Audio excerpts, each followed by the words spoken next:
Even as a child, I was curious if Hitler still could have come to power if some charismatic human rights leader like Martin Luther King or Malcolm X were in the Weimar Republic. This speculation is not only relevant, but we will know the answer in the coming decade as fascists predominate in the South and a renewed civil rights campaign gains strength in the North.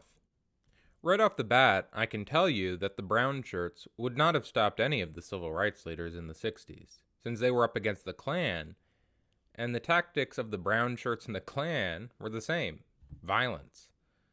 So we are going to have to delve deeper into the tactics of each movement. Perhaps a more interesting question is not if Martin Luther King could have stopped Hitler, but why wasn't there somebody like Martin Luther King in the Weimar, and why did Hitler succeed in maintaining power while the Klan failed?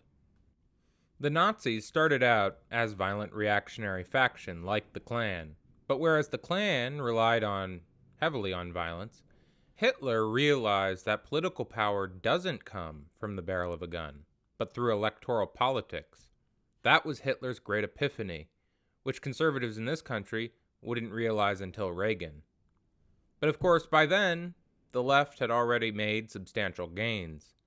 Hitler completely divorced himself from Ernst Röhm, eventually assassinating him. The Klan eventually fell in this country because it kept using violence to attain its ends. It wasn't until the 80s that the Klan learned what Hitler did in 1923. And it's now, with a relatively intelligent far right, that we're seeing a situation like that of Germany in the 30s, although January 6th has reduced the power of the far right in this country significantly. The success of the far right really does depend on how long they can hide who they really are. Hitler was brought to court and flummoxed by the clear connection between him and the terrorism of the brown shirts. However, another thing Hitler had going for him was the empathy of the courts. So this really didn't stall him.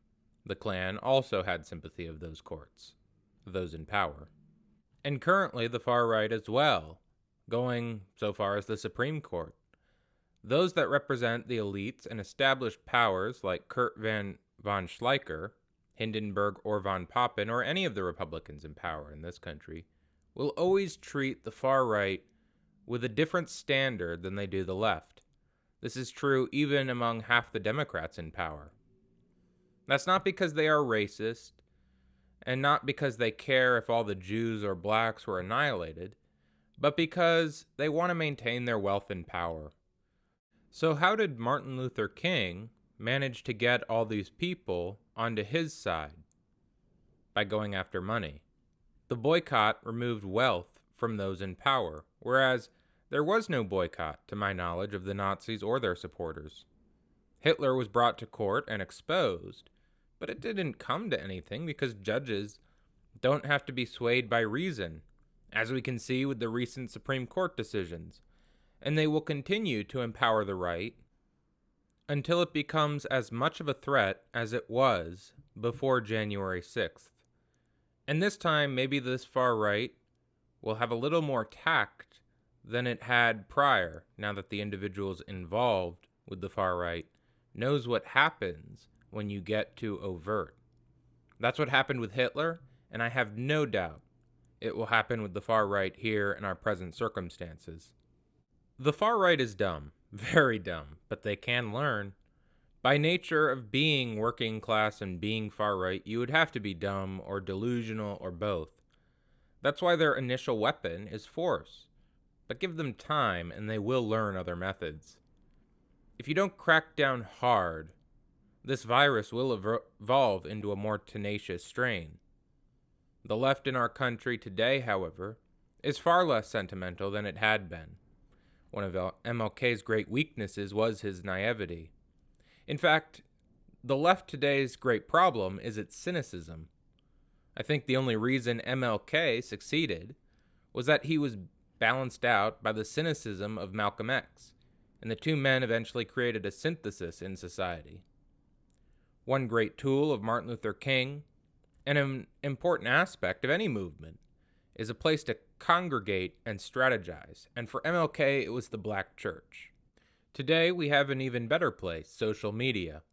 I know people are afraid this will be taken over because of Elon Musk, but there's no need to fear. Advertisers want an audience comprised of more than just clan members. That's why YouTube kicked off people like Molyneux. Still, the algorithm is tilted in favor of conservatives. But it's a small price to pay when you consider a physical meeting place like the black churches were often bombed. Now, while I complain about Martin Luther King's naivety, it was also his sentimentality that made him such a powerful speaker and gave emotional weight and gravitas to the movement and pulled people in who were neutral or even conservative. He probably was seen as a lame duck by people who were more radical, such as myself. And for inspiration, if you already knew there was a problem in society, you might want to go to somebody like Malcolm X rather than attend something watered down like Martin Luther King. But Malcolm X and Martin Luther King were both great speakers. But your appreciation of them depended upon how knowledgeable you were. It's like asking if Marvel movies are better than Martin Scorsese films, when really they are very different for very different audiences. Marvel movies are great and intelligent for people they are made for, general audiences, and Scorsese films are great for cinephiles. The same is true comparing MLK and Malcolm X. The two had very different roles. It's like asking which job is the most important on an assembly line. Martin Luther King was great at turning neutral people and conservatives into liberals, and Malcolm X was great at turning liberals into leftists. Today, John Oliver is great at reaching neutral people, while folks online and on social media can offer a message with more teeth. As for Hitler, although he distanced himself from the brown shirts, there was a clear relationship, as with the Klan, between the police and right-wing terrorism. This still exists, of course, not to the extent it did in the 60s, nor in the Weimar Republic, but the relationship will be strengthened as far-right governors take over red states. Greater leniency will be shown to thugs who beat up or kill protesters, as we saw with Kyle Rittenhouse. And this will create a chilling effect on people's attempts to organize, which it should. Although Martin Luther King built up a lot of sympathy through footage of violence, he should have found other ways of doing so. Remember, it's not violence, but the documentation of that violence which created sympathy. Black people had faced violence from the Klan and police for 100 years prior to MLK. That violence alone didn't build up public support. MLK could have gained just as much support by giving speeches, and not a single black person that was killed or beat up in the South in the 50s and 60s would have suffered the fates that they did. That's what Douglas did to enormous success. Obviously, in the 1860s, they didn't have camcorders. So what did they do? They went on speaking tours. They wrote books and plays and wrote songs, etc. That's what MLK should have done, rather than put children and others in front of the clubs of Gestapo policemen in the South. That's why Malcolm X starts to take over as the pivotal figure of the struggle from here on. All his criticism of Martin was spot on. Martin, in the early 60s, reached his zenith of popularity, while the message of people like Malcolm would gain traction and begin to overtake the placid maxims of Martin. As churches became bombed and protesters attacked, the policy of nonviolence became to be seen as the asinine philosophy which it was. There is no such thing as nonviolence. When you're facing a violent enemy, only one-sided violence. When I was a kid, I used to feel bad for the protesters who got beat up. But as I got older and learned not to look at the world with such a wishy-washy lens, I recognized that the people who were hurt and killed in the South were being silly. Feel bad for them is like feeling bad for a man who jumps inside of a tiger cage at the zoo to befriend the animal behind the iron bars. I don't like feeling sad, and so if I don't feel obligated, I won't. Going back to Hitler, his whole political strategy, indeed his whole philosophy in life, seemed to be go for broke, all or nothing. He compromised a couple of times, but by and large, the blitzkrieg was not only his favorite military technique, but also the same sort of maneuver he employed in just about every sphere of life. He was a megalomaniac with an appetite for the melodramatic. He loved grand operas, vibrant colors, and anything else that was theatrical and over the top. The civil rights movement, however, occurred in many different places by various types of people, what you might call tribes, and no overarching theme. MLK, as I said, was somebody who believed in the slow, steady approach. Malcolm was, politically speaking, like Hitler. He didn't settle. If he couldn't get through you, he'd go around you. He never bothered to convince white people of his message, and even after the Hajj, he didn't want to work closely with them. Black rights needed to come from black people, not by white saviors. He didn't reject white help, but thought that if white people were to help, it would be best done in the white communities, while Malcolm focused on building up black communities. The risky gambler Hitler was paid off, for while he suffered massive defeats, such as the beer hall putsch, his grandiose visions led him to constantly attack and thereby erode the democracy of Germany. And the sympathies of the elite allowed him to try and try again. Malcolm X, while ambitious and uncompromising, was smart enough to know that if he acted like somebody like Hitler, the system was not going to be forgiving. He had been arrested for 10 years, and that was enough for him. Indeed, Malcolm thought the system was pure evil and would never work in his favor. He didn't get that completely right, but it did lead him to do something which greatly empowered the civil rights movement, and that was to expand the struggle internationally. You're not on board with me? Fine, I'll get somebody who is. And he would travel to other countries. He would make America look bad on the international scene. And this would affect America's ability to form international relations, combat its rivals like the Soviet Union, and affect trade. The Montgomery bus boycott was a tiny thing compared to the ambitions of Malcolm X. This would have placed pressure on Hitler as well, who we knew was concerned about what the international community thought, as late as 1936, well into his power. What with the Olympics and his attempts to hide the anti-Semitic aspects of Nazi Germany. Even without war, the international community can place tight restrictions on your country, as we see with Russia and how the United States is attacking the oligarchy that keeps Putin in power. Don't let anybody tell you Cold Wars are bloodless. It's just death by 1,000 cuts rather than a simple beheading as in traditional hot wars. Hitler's organization strategy was not based on coordination, but rather tooth and claw, which has benefits and drawbacks. Obviously, a house divided against itself cannot stand, so the infighting among the Nazis made the whole structure unstable. Then again, it ensured that only the most ruthless and clever and conniving individuals got ahead. The Ottoman Empire functioned on a similar principle to great success. Martin Luther King showed a similar disregard for his followers in his attempt to change society, using them to fill the jails and tire out policemen's arms from all the heads they cracked with their batons. But at the very least, there wasn't consistent infighting, so the movement was stable. To be fair, MLK led from the front, so I don't think he was callous, just stupid. I used to hate MLK, but I view him now as a man of his time. First off, he was afraid, not afraid of death, but afraid of what the establishment would do if the masses of black people were too assertive.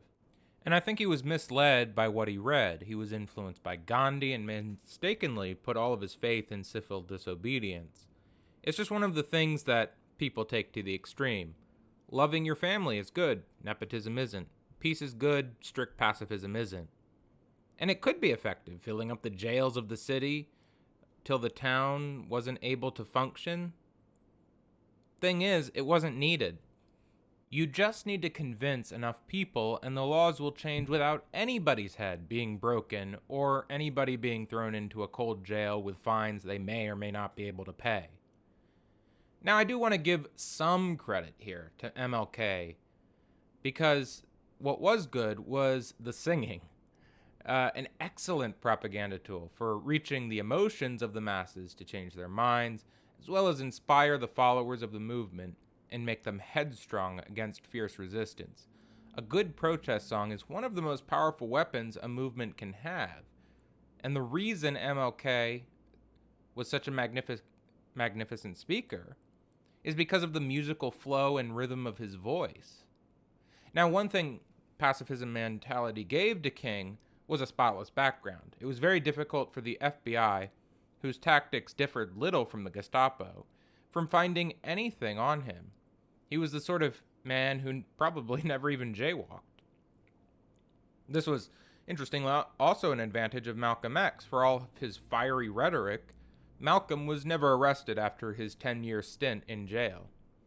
But with King, because he was a pacifist and his whole persona was about peace and love, even if they just made stuff up about him, like they did with him being an adulterer, it didn't really stick. Nobody believed that.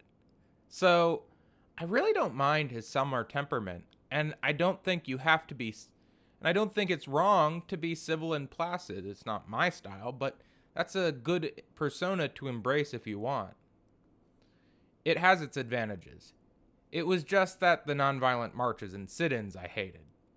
And that's kind of the problem with Malcolm X. As much as I love Malcolm X style and I like the fiery rhetoric, it does mean that when the opposition makes stuff up, it's easier to believe. So, for example, when the Nazis, I don't know if the Nazis actually burned down the Reichstag, but they exploited the situation brilliantly.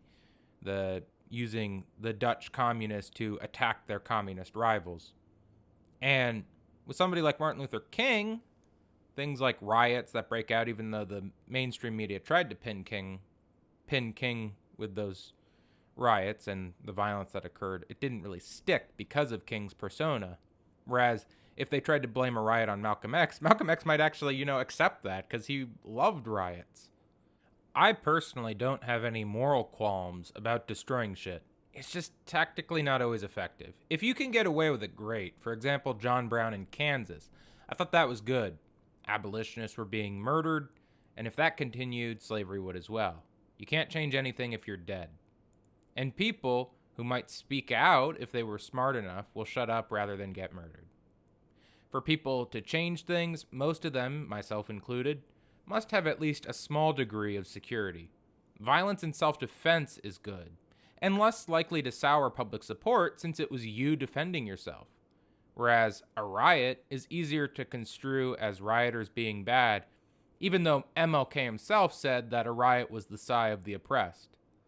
Harper's Ferry was something that I think was bad.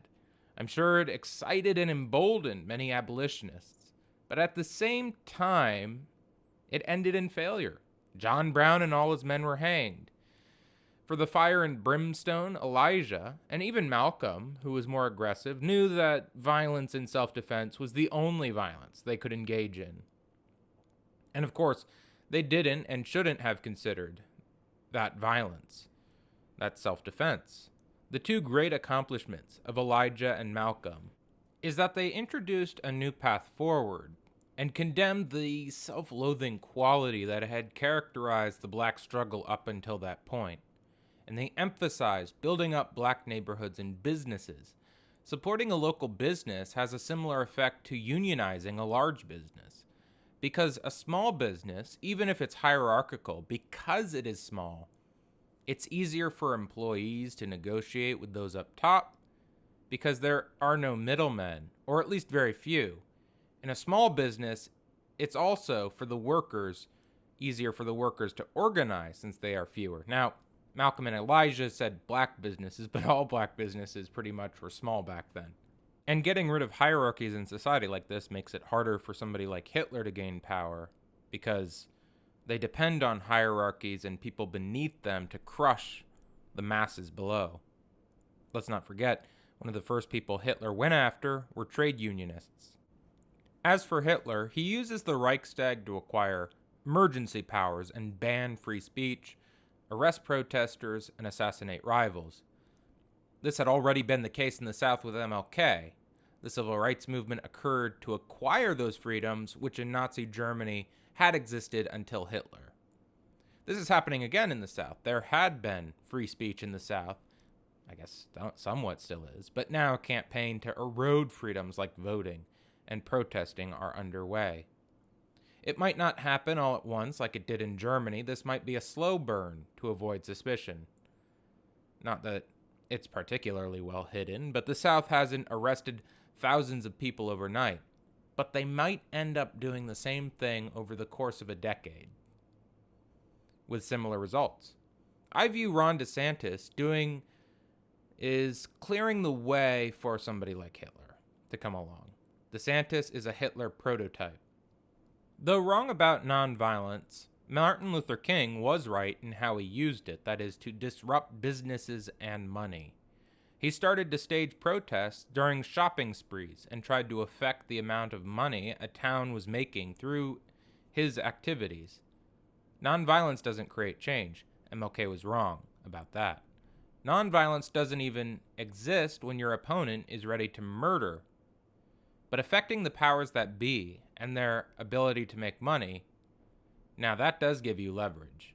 Boycotts work, and if you can find some way to upset the owners of stores, you'll be getting your way soon. While by and large it was King whose followers faced violence, there was a similar incident with a man named Ronald Stokes who ended up being shot by police. Malcolm was facing the threat of the future, while King was facing the Klan. Up north, the Klan had, in the words of Malcolm X, traded their sheets for uniforms. It's a problem we finally recognize today, and one I'm not sure how is going to be rectified. If these police are kicked out of the force, or leave of their own volition, will they abandon racism? Or will they take up politics and go back to the old terroristic ways of suppressing democracy? When the army of Germany disbanded, they got the Nazis. When all these police leave the force, I think a similar group of people will arise in America. That isn't to say we should reduce the force. It needs to happen. I'm just saying there's a second battle awaiting us. To get back to King, again, he was becoming very desperate in his dogmatic pacifism. People didn't want to get arrested. They had bills to pay. So King's solution: put children in harm's way. Of course. This is a reason I have a great deal of difficulty liking King, because many people have wrong beliefs. But where I start to judge you is when you cling to those beliefs, even when they harm others. In this case, harming children. Even if the children agreed to it, they are children and cannot consent. Using a child soldier, child labor, anything that involves danger for children is heinous. Malcolm X broke ties with Elijah Muhammad, but King could never break his cultish devotion to nonviolent demonstrations, no matter who was getting hurt, no matter how many were getting hurt. Children being hurt, though, was highly effective. When Bull Connor hosed the children down, that outraged the nation. But so what? Child soldiers are also probably effective. They're probably harder to kill for enemy soldiers as a result of being children. Maybe we could win a lot of wars if we use children, but do moral qualms matter nothing? It did get the international community outraged. But like I said, Malcolm X was accomplishing the same thing without any bloodshed. It shouldn't come as a surprise, however. King's hero was Gandhi, a man who condemned Jews for fighting back while in concentration camps. The Nazis, or at least Himmler, tried to work quietly behind the scenes, through bribery and flattery to gain power. He created concentration camps to house political prisoners. So whereas the speeches and activities of the civil rights movement were public and open, the objective to reach as many people as possible, the tactics of a person like Himmler is to work quietly and methodically and patiently behind the scenes. Himmler created a spiderweb of police personally loyal to him. This was again already the case in the South when MLK was engaged. Pretty much all the officers were part of the Klan, and it's becoming that way again. Actually, it never changed. True, DeSantis doesn't have the personal army he wants, But we know that's their objective. Like everything else the Republican Party is doing currently, they are laying the groundwork for a future authoritarian section of the United States, like the South used to be, and perhaps make the whole of America like that. Himmler tried to keep everything quiet, and like Southerners who pretended plantation life was pleasant, so Himmler did with prisoners in concentration camps, creating videos of people exercising and having fun. And the killing of prisoners stopped whenever there was an investigation, and this is what made Nazis successful versus the Klan. They were better at hiding their brutality. Bull Connor was stupid. He did everything that enabled the civil rights movement to succeed. His violence was public and open and photographed and filmed. If he was smart, like the Nazis, he would have just killed King quietly in the night. And they tried that through bombings, but there was no organizational structure. Some Klan members tried to do things quietly and intelligently, like those who murdered the civil rights workers in Mississippi, those 3 men. Or in Albany, they refrained from using violence because they knew that it would be publicized. But this was later and too late. The Klan operated completely differently than the Nazis in their history. They hung people from trees publicly. They wanted to be public to frighten civil rights workers. But ultimately, King used this against them by making the public violence something to encourage outrage. He told his followers, "Don't fight back." And this was a good strategy, somewhat, because when it was filmed, you could see the civil rights workers not fighting back, but still getting beaten up and killed. Whereas previously, people could say, well, that black person raped a white woman, or they were trying to riot, etc. And we see this today, because people took that, except they stripped it of what made the civil rights movement bad, which was doing these sit-ins that were contributing to violence rather than simply better documenting the violence that was already occurring. And in part, this is because of modern technology, we're able to do this. Cell phones, we can capture violence as it happens. Everybody has their own mini camcorder now. And so we can see police hurting black people when there's no reason. Now, the question would become, could Martin Luther King have stirred up Himmler enough to make Himmler, who was so methodical and was smart enough to hide in the shadows, to be violent publicly? I think he could, because Martin Luther King faced a similar person in Albany. And while he ultimately lost in Albany, he learned from that experience. And like I said, he protested at shopping stores, affected business, and this would have led even Himmler to acting more publicly. Now the question becomes, why didn't the Klan, because Himmler would have done this, why didn't the Klan just quietly kill King in the night? Now, I've already said because they acted publicly. So would Himmler have killed King quietly in the night? In what I've been reading and watching, I really don't know how King protected himself in these southern towns late at night. I know how Thurgood Marshall did so. He didn't stay a single night in any of these southern towns.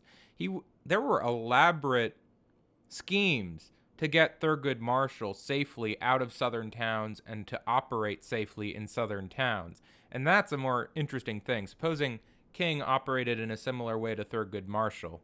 When Thurgood Marshall came into town, he would go to safe houses. He'd come in a hearse. Nobody would know that he was coming. The people who were bringing Thurgood Marshall in would operate using code words to get him in safely without the authorities knowing. And something Thurgood Marshall did, and previous civil rights leaders like Ida B. Wells and obviously Malcolm X, they carried guns. They used guns. Martin Luther King initially used a gun, but then they told him not to. So I have no idea why he wasn't, murdered. But with Thurgood Marshall, as he says himself, we had like 30 rifles in the back of our car, and if anybody got any ideas, they got rid of them real quick. So ultimately, I think Himmler would have won against King because King was too strict with the nonviolent principle.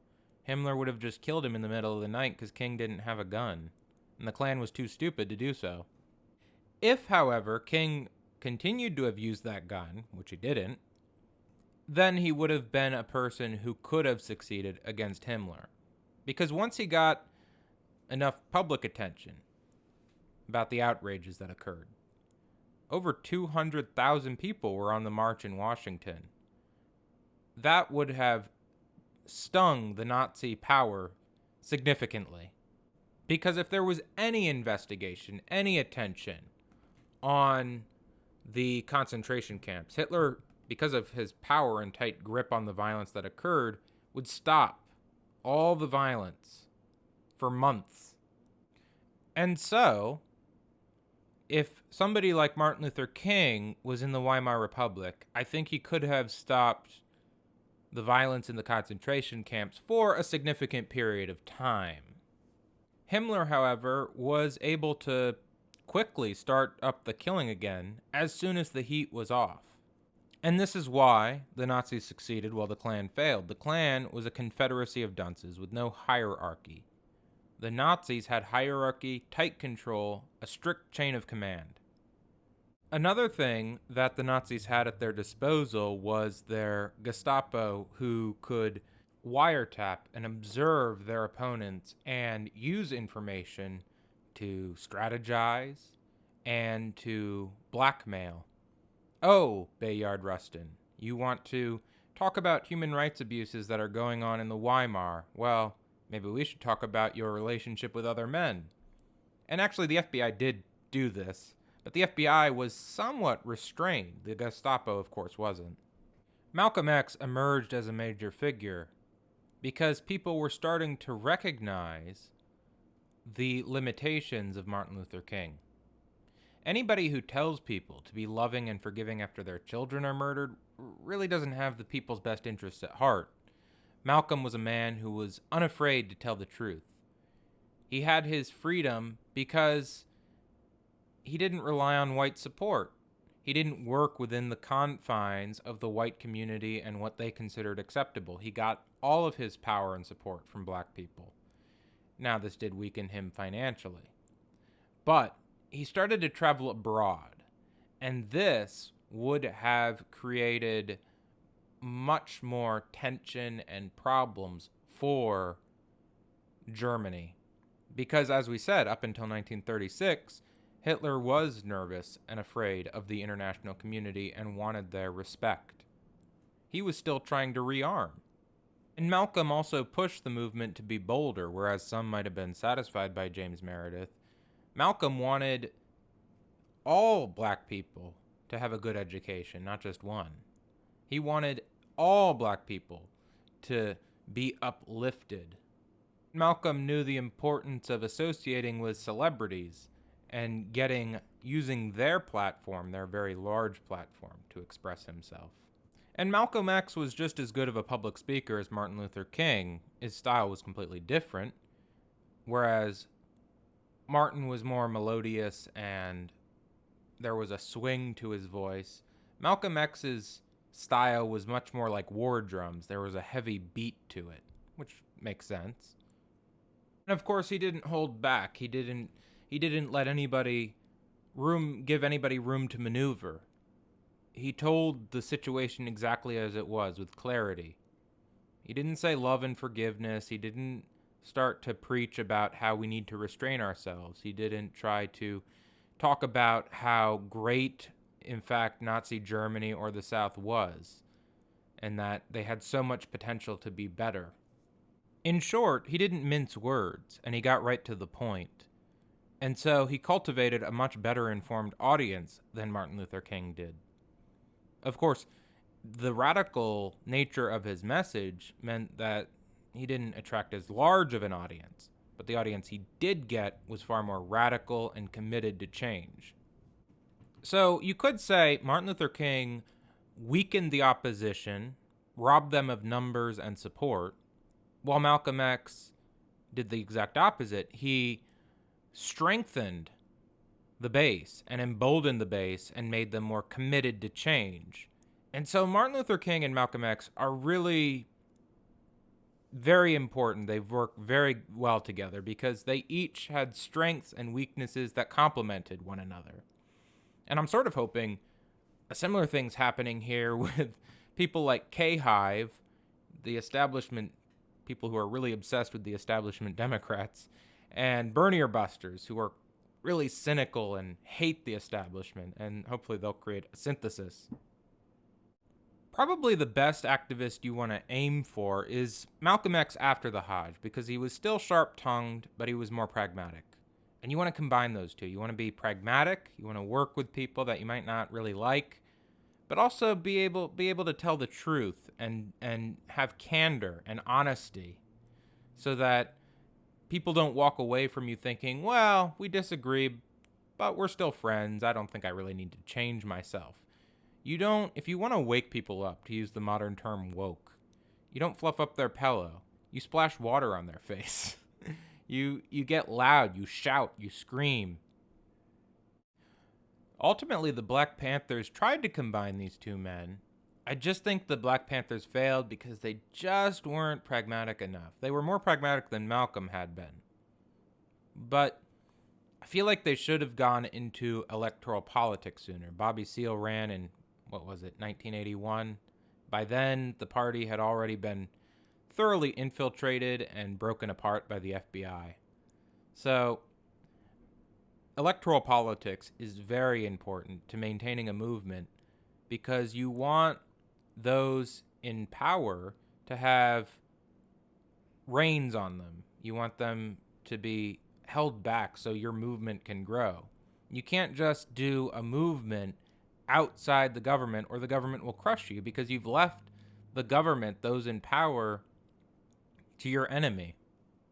And we need to go an even step further and not just elect people like Bobby Seale. I mean, elect them when the opportunity arises, sure. But we also need to take something here from Martin Luther King. As many faults as he had, he did know something Malcolm X didn't, and that was that fascists are not the same thing as conservatives. Malcolm X made that mistake, and people following him make that mistake, and they suffer for it. So if Martin Luther King and Malcolm X went up against Himmler and Hitler, I think they would have won because they balance each other out. And they had the perfect approach.